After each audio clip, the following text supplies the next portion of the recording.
오늘 성경 전도서라고 하는 성경은 솔로몬이라고 하는 왕이 기록한 책입니다. 솔로몬은 여러 가지 성경을 썼는데 그 중에 하나가 전도서이고 또 하나 젊었을 때 기록한 아가서라고 하는 책이 있습니다. 아가서는 사랑을 노래한 그런 내용이고 그 다음에 잠언서도 솔로몬이 썼는데 거기에는 젊은이들과 여인들에게 주는 잠언이 기록되어 있습니다.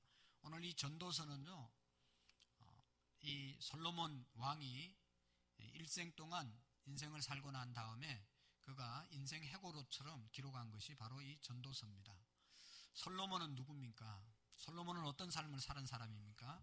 열왕기상 3장 이하에 보면 전무후무한 축복을 하나님이 솔로몬에게 주셔서 솔로몬은 어떤 사람보다도 부귀와 영화를 누리면서 살았던 사람이 솔로몬입니다. 그러니까 인생의 모든 것을 소유하고 누리고 보고 난 다음에 그가 고백했던 내용들이 바로 이 전도서에 기록되어져 있습니다. 오늘 성경 11절의 말씀에 보면 세 가지로 말씀하고 있는데 첫 번째가 뭔가 하면 하나님께서는 모든 것을 지으셨다. 때를 따라 모든 것을 지으셨는데 때를 따라 아름답게 하셨다. 이 세상 모든 것을 아름답게 지으시고 또 때를 허락해 주셨다. 그렇게 말씀하고 있습니다. 두 번째로는 때가 있을 뿐만 아니라 우리 인간에게 영혼을 사모하는 마음을 허락해 주셨다. 그래서 모든 인간은 영혼, 하나님 나라를 사모하면서 살아간다. 두 번째 내용이고 세 번째로는 하나님께서는 우리 인생에게 시작과 끝을 알지 못하게 하셨다. 언제 우리의 인생이 시작해서 언제 끝날지 모르는 그런 존재로 우리를 지으셨다는 것입니다.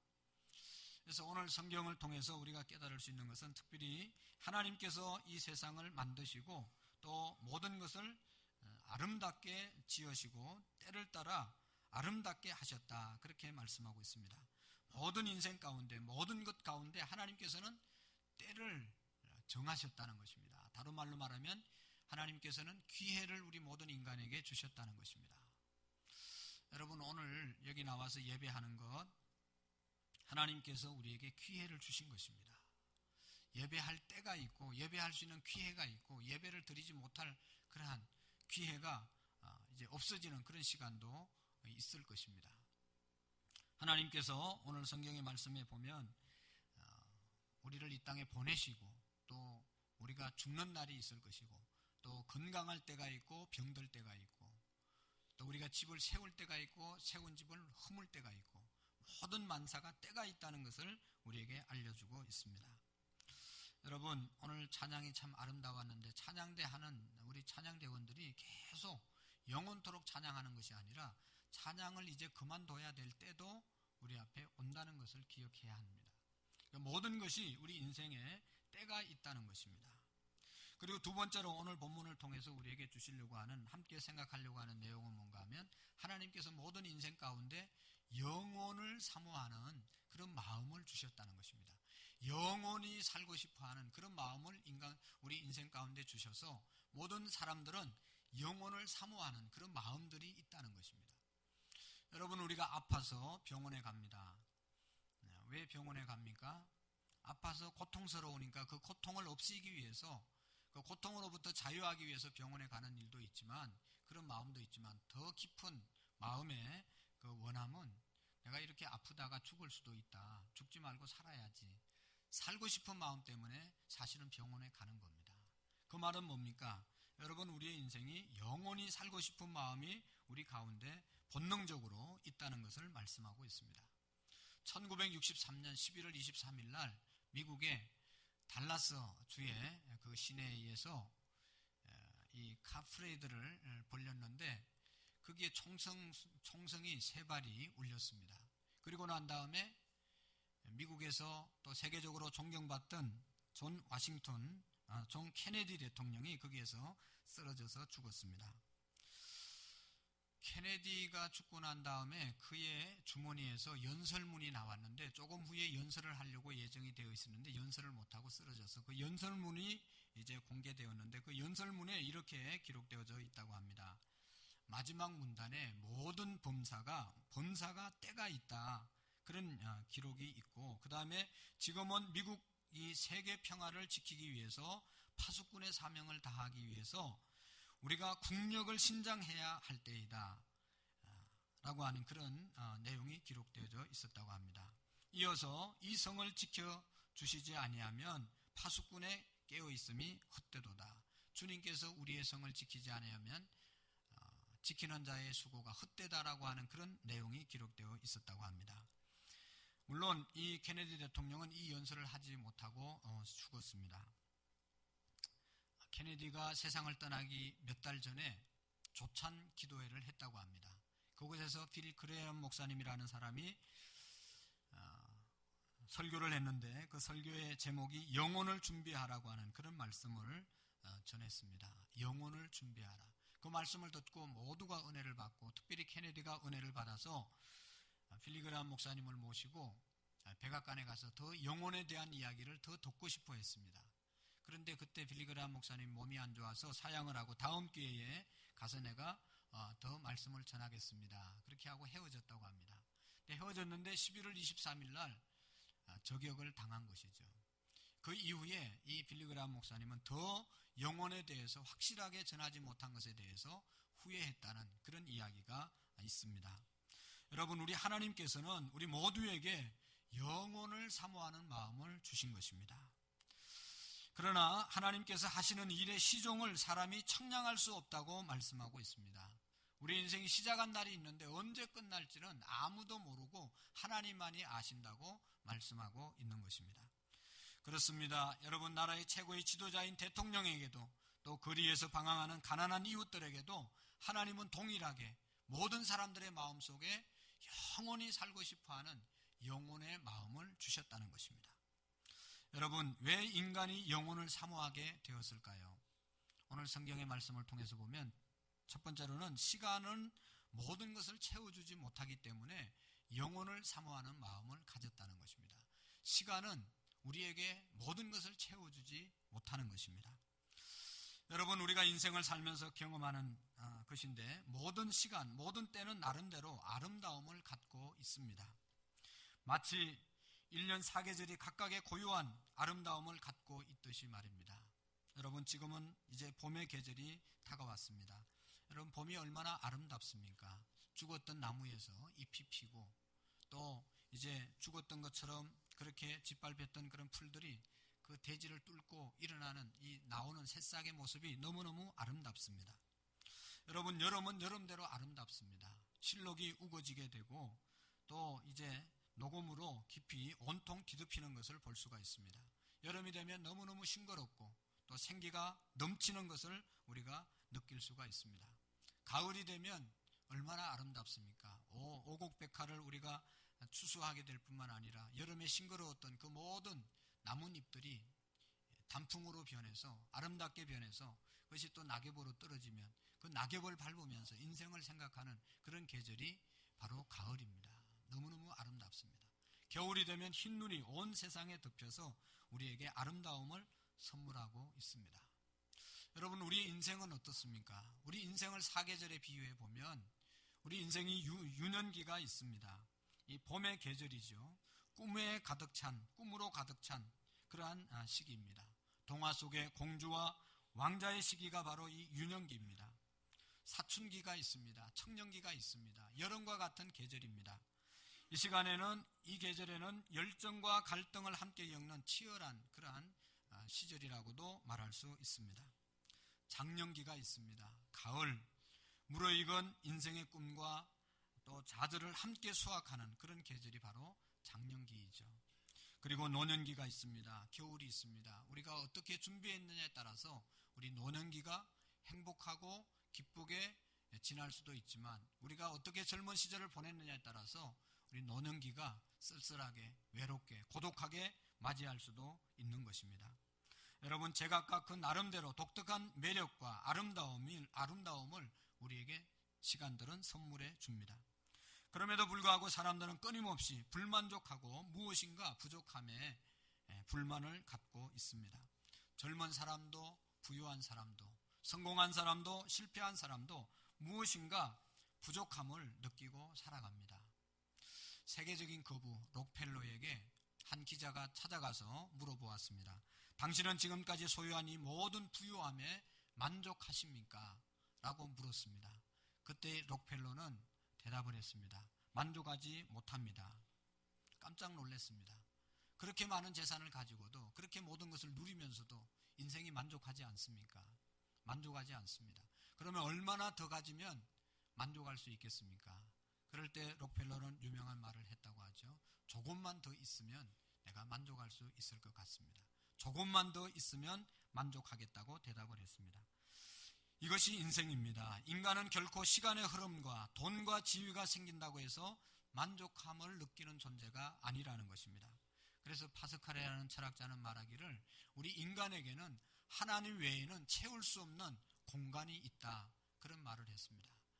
다른 모든 것들로 다 우리가 소유하고 우리 인생을 채울 수 있는 것 같아도 하나님으로 채워지지 않으면 채울 수 없는 공간이 남아있다는 이야기를 했습니다. 여러분, 우리 모두는 내세와 영혼에 대한 욕망을 가진 존재들입니다. 그래서 하나님께서는 내세를 우리에게 허락하시고 영혼을 우리에게 허락해 주시고 하나님 나라를 우리에게 허락해 주신 것입니다. 이집트에 가면 피라미드이 있습니다. 왕의 무덤이 어마어마하게 크게 이제 세워져 있죠. 중국에 가면 진시황 왕의 왕릉이 있습니다. 여러분, 이런 왕릉들이 무엇을 상징하고 있습니까? 그것은 내세에 가서도 자신의 권력과 목숨을 지키기 위한 치열한 갈망의 흔적인 것을 우리가 깨닫게 됩니다. 여러분, 이 세상만으로 끝날 수 없는 저 세상에 대한 동정이 사람들의 마음속에는 다 있다는 것입니다. 이 세상의 시간은 모든 것을 채워주지 못하기 때문에 우리가 영혼을 다 사모하고 살아가고 있는 것입니다. 두 번째로 우리가 영혼을 사모하는 이유 중에 하나는 시간은 모든 것을 상실하게 만듭니다. 여러분, 우리는 보다 나은 삶을 살기 위해서 노력하고 있습니다. 우리는 모두 내일이 더 좋은 삶이 펼쳐질 것이다. 내일은 더 좋은 환경이 펼쳐질 것이다. 더 좋은 조건이 우리에게 주어질 것이다. 기대하고 하루하루를 살아가고 있습니다. 오늘보다 내일은 더 나아지지 않을까 기대하고 살아가고 있지만, 여러분, 우리에게 다가오는 현실은 어떻습니까? 어제보다 얼마나 더 나아졌습니까? 내일은 얼만큼 오늘보다 나아질 것 같습니까? 시간이 갈수록 우리는 나아질 것을 기대하고 있지만 시간이 갈수록 좋은 것을 시간이 빼앗아 간다는 사실을 우리가 기억해야 합니다. 여러분, 오늘 전도서 3장 2절 말씀부터 8절 말씀까지 보면 때라는 말이 28번 나옵니다. 28번 나오는데 여기 보면 날 때가 있고 죽을 때가 있고 심을 때가 있고 심은 것을 뽑을 때가 있고 뭐 죽을 때가 있고 치료시킬 때가 있고 할 때가 있고 쭉쭉쭉 나오는데 28개가 다 짝을 갖고 있습니다. 그래서 사실상 14개의 때를 말하고 있습니다. 근데 14개의 이 때를 보면 긍정적인 것 14개, 부정적인 것 14개, 그렇게 해서 부정과 긍정이 늘 같이 나오는 것을 볼 수가 있습니다. 우리 인생이 날마다 긍정적이고 좋은 쪽만 나오는 것이 아니라 부정적이고 또 어려운 면도 기록하고 있는 것을 볼 수가 있습니다. 여러분, 날마다 우리 인생이 낙관할 만한 것만 나타나는 것도 아니고 날마다 비관적인 일만 나타나는 것도 아니라는 것을 말씀하고 있습니다. 긍정적인 것도 부정적인 것도 아닌 것이 우리의 인생입니다. 다만 우리는 끊임없이 긍정과 부정, 낙관과 비관을 반복하면서 살아가는 존재가 우리 인간이라는 것입니다. 그런데 여러분, 냉정하게 우리가 솔직하게 이야기하면 우리 인생은 죽음으로 끝나는 것입니다. 시간은 갈수록 우리에게 좋은 것을 갖다 주는 것이 아니라 건강도 빼앗아가고 사실은 마지막에 이 시간이 우리의 생명도 빼앗아가는 것입니다. 그래서 우리 인생은 죽음으로 끝나는 것입니다. 그래서 사도 베드로는 베드로전서 2장 14절 말씀에 보시면 이렇게 기록하고 있습니다. 그러므로 모든 육체는 풀의 꽃과 같고 그 모든 영광은 풀의 꽃과 같으니 풀은 마르고 꽃은 떨어진다 라는 말씀이 있습니다. 우리 인생의 육체는 풀과 같고 풀의 꽃과 같다는 것이죠. 여러분, 여기 있는 꽃들이 얼마나 아름답습니까? 그런데 이게 얼마나 오래 갑니까? 얼마 지나면, 아무리 오래 가도 몇 개월 지나면 다시 다 시들어지고 떨어지는 것이 꽃이라는 것이죠. 우리 인생도 건강한 것 같지만 시간이 가면 갈수록 우리 육신은 쇠해지고 무너지게 되는 것입니다. 본문에서 우리 인생의 모든 좋은 것이 부정에 의해서 삼키운다고 말하고 있습니다. 여러분, 생명은 죽음의 삼키웁니다. 건강은 질병의 삼키웁니다. 심은 것은 다 언젠가는 뽑아버립니다. 집을 세웠지만 언젠가는 사람들이 그 세운 집을 다 헐어버린다는 것입니다. 우리가 웃을 일도 있지만 울 일이 다가옵니다. 춤을 추다가 춤추던 사람들이 그냥 주저앉는 일이 일어나게 된다는 것입니다. 우리가 거둘 것을 거두고 거둔 것을 다시 흩어버릴 때가 있다는 것입니다. 깨맨 것을 다시 찢어버릴 때가 있고, 말하다가도 입이 다물어지고 입을 다물고 침묵해야 할 시간이 온다는 것입니다. 사랑은 미움으로 바뀌고 평화는 전쟁으로 깨어지는 날이 옵니다. 이것이 바로 인생이라는 것이죠.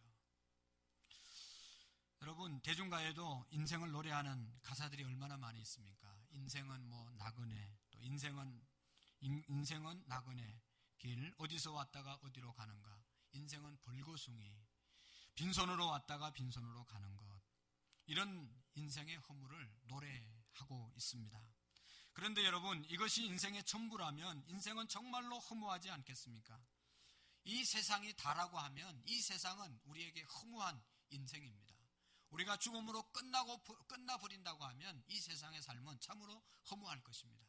그런데 하나님께서 다행히 우리 인생 속에 이 세상이 다가 아니고 영원한 나라가 있다. 영혼을 사모하는 마음이 있다는 것은 영원한 나라가 있다는 것입니다.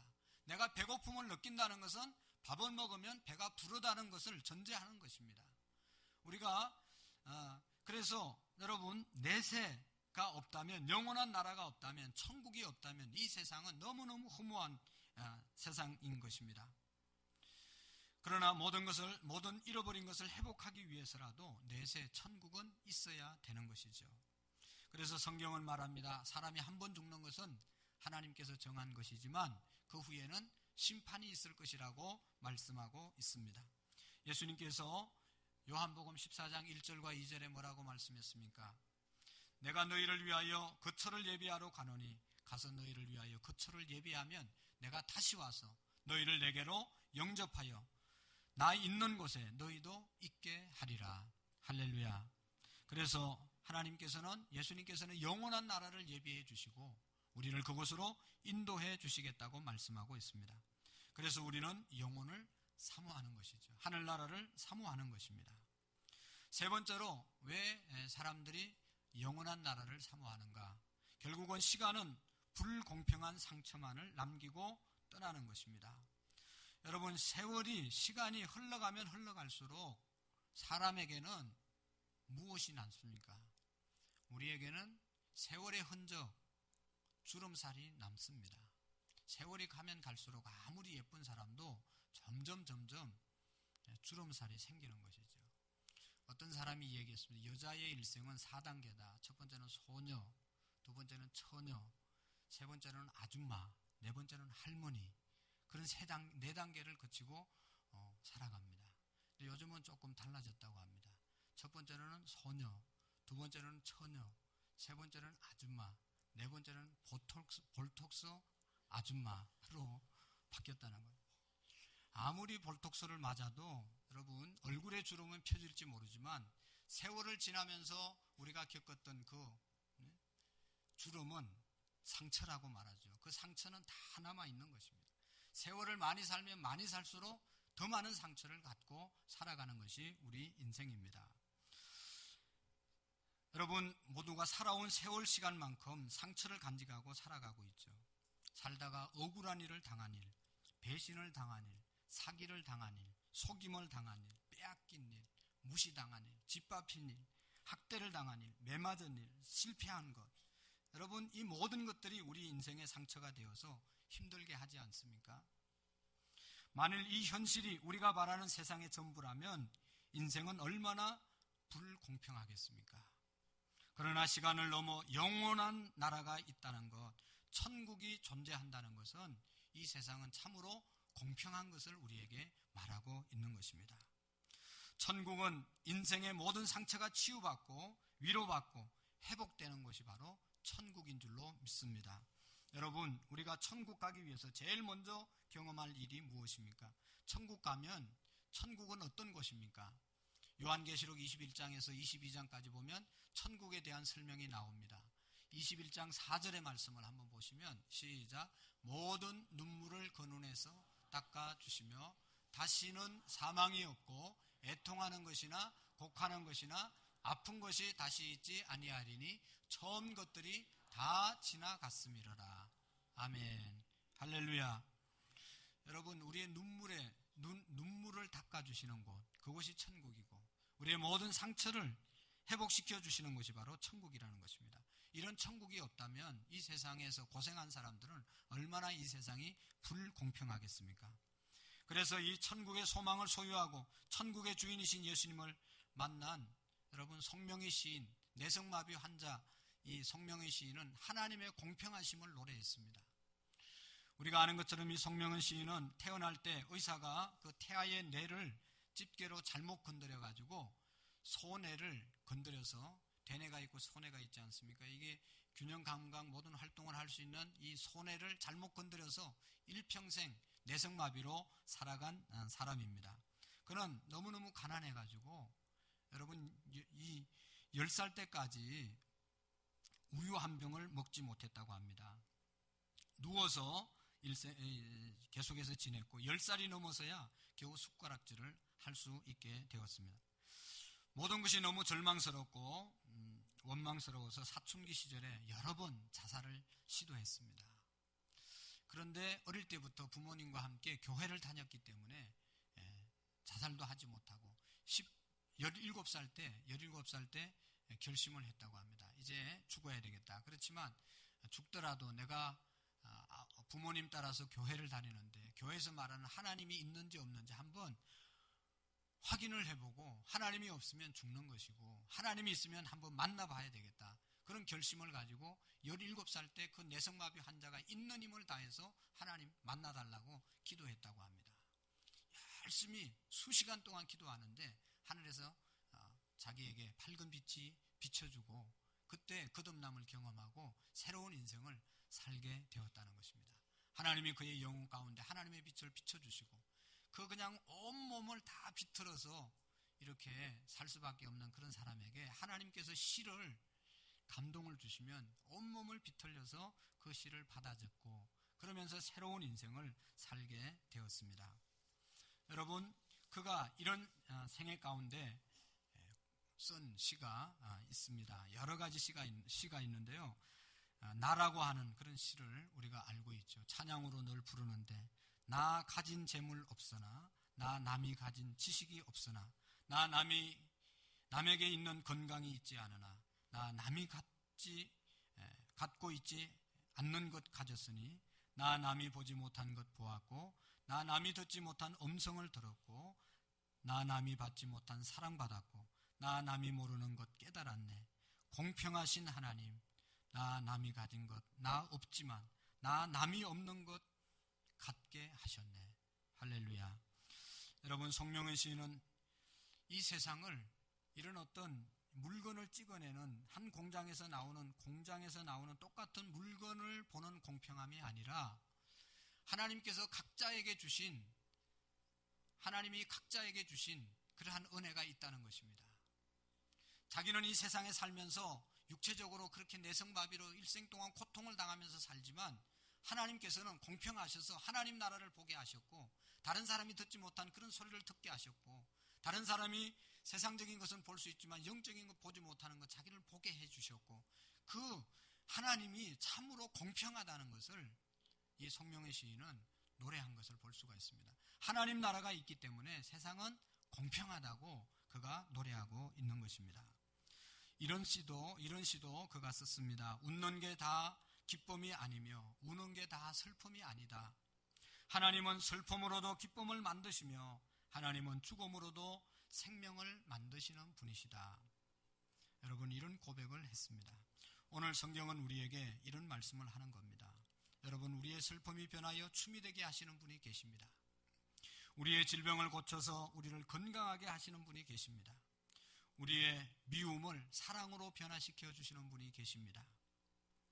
전쟁을 평화로 만드시는 분, 우리의 상처를 치유해 주시는 분, 그분이 우리에게 영혼을 주신 하나님 아버지라는 것입니다. 그 하나님의 온전한 치유가 완성되는 나라가 하나님의 나라이고 천국이고 하나님이 주신 영혼을 사모하는 그 마음, 그것이라는 것입니다. 여러분, 이러한 천국에 가고 싶지 않습니까? 여러분, 이런 천국을 소유하고 싶지 않습니까? 그 영원한 처소를 준비하시니가 하나님의 아들 예수 그리스도입니다. 예수님께서 친히 그 나라로 갈 수 있는 길을 우리에게 열어주셨습니다. 요한복음 14장 6절의 말씀입니다. 내가 곧 길이요, 다 같이 시작. 예수께서 이르시되 내가 곧 길이요 진리요 생명이니 나로 말미암지 않고는 아버지께로 올 자가 없나니라. 아멘. 하나님이 우리 가운데 영혼을 사모하는 마음, 영원히 살 수 있는 그러한 길을 열어주셨고 또 그 방법도 함께 주셨습니다. 그게 뭔가 하면 길 되시고 생명 되시고 진리 되신 예수 그리스도를 따라갈 때 우리는 영원한 하나님 나라, 예비하신 우리 심령 속에 영혼을 사모하는 그 나라에 이르게 될 줄로 믿습니다. 오늘 우리 모두가 길과 진리 생명 되신 예수 그리스도를 모시고 그분과 함께 살다가 영원한 하나님 나라에 함께 들어가는 우리 온 성도님들이 될 수 있기를 축원합니다. 기도하시겠습니다. 하나님 아버지, 우리에게 영혼을 사모하는 마음을 주시고 또 영원한 하나님 나라에 거할 수 있는 길을 우리에게 허락해 주시고 믿음의 길을 발견하게 하심을 감사합니다. 하나님 아버지, 이 땅 가운데 기쁨과 감사로 살아가게 하시고 하나님을 잘 섬김으로 하늘나라에서 영생복락을 누리는 우리 모든 성도님들 되게 해 주옵소서. 예수님의 이름으로 감사하며 기도하옵나이다. 아멘.